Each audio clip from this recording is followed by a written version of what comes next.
सानाम को सगुन दाराम और मिट्टे वीडियो आपे को सामांग रे अगु सेटर किदा। नोआ वीडियो दो मंझी बाबा साउते जहां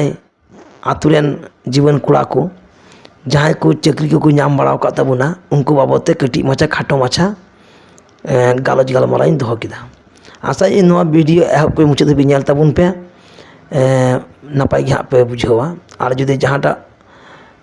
लई रना हेना खाय ओना दो कमेंट तलाते बाड़ाय चुइኝ पे।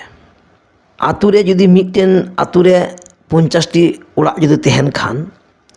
नेलोगआ ओना आतुरे जुदि पिया गिदरे चक्री को नाम किदा तो बारहे तो को चलावना आतुरेन मंझी बाबा उनको गिदरे तायम दाम ते बाकू खोज बाकू हातावा उनको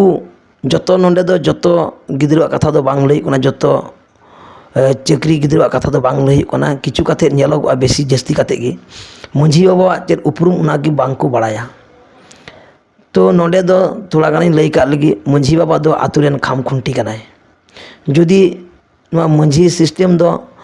आबो सावता भितरी रे हजार हजार बचर खय माने माने बन चलाव अगुयेत कना। आदो नोआ उपरुम थोड़ा बन बुझावा चिदा बांग आबो समाज रे दो मिटेन गिदरे जनाम लेन खान उनिया माने जनाम खय जनाम रे से बापला रे से गजो रे समस्त जतो रेगी किंतु मंझी बाबा अडी आट उपरुम हिना। आदो एनते रहो जहां को मिट बार जुदी को चक्री को नाम कर खाय से पैसा को इनकाम खाय आतुरे मंझी बाबा ताको संगे बांकू रोड़ा से रकम बाको मिसआ दिकु लिका को चला और होयतो उनको बाको बड़ाया जहां सर्टिफिकेट ते चक्री बुन नामेत कना ओना सर्टिफिकेट दो मंझी बाबा एम चाल कान गया ओना बखाय दो सरकार चक्री बांग नामोग गया। आदो उनाते मेना नोआ खाटो माछा वीडियो ते जहां बुहा को चक्री को बुन नामेदा आतुरे थोड़ा गान बुन मेद लुतुर बुन दोहयमा मंझी थान को जाहिर थान को नोआ को ठीक ठाक हेना ताबुना से बनु ताबुना। जुदी उना को बनु कान खाय जहां कमी को बुन नाम बड़ा कदा जतो हर चांदा राकाब काते जहां चक्री बुन नाम दा उनको दो थोड़ा ढेर जो एम काते थोड़ा जोर लगाव काते उना मंझी थान बुन बिनाव राकाबा और बंगा बुरु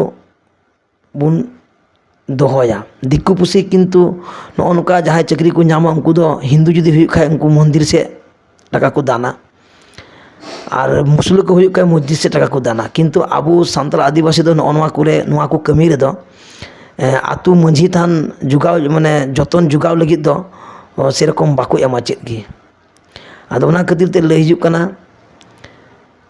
धर्म गे नौकान जिनिस कना जतो हर मिट उमुल रे दोह दाड़ियामा नोंडे राजआरी रहो बाय दोह दाड़ियामा और इटा इये रहो बांग इटा धर्म रहो बांग आपनारा धर्म में बांचाव लेखान आम बांचा जुदी आपनारा धर्म डुबुज एनखान तिहिं हयतो बाबन मुचादोआ हापे दिन हिलो दोबन मुचादोआ। मा तबे जस्ती आदो बई मेनदा नोआ खाटो माचा वीडियो तलाते नोआ को खाताኝ साब राकाब किदा। आदो जस्ती बांग लई काते नोंडे गे नोआ तिहिंया वीडियो दोñ मुचाद किदा। मा तबे सानाम को जुहार।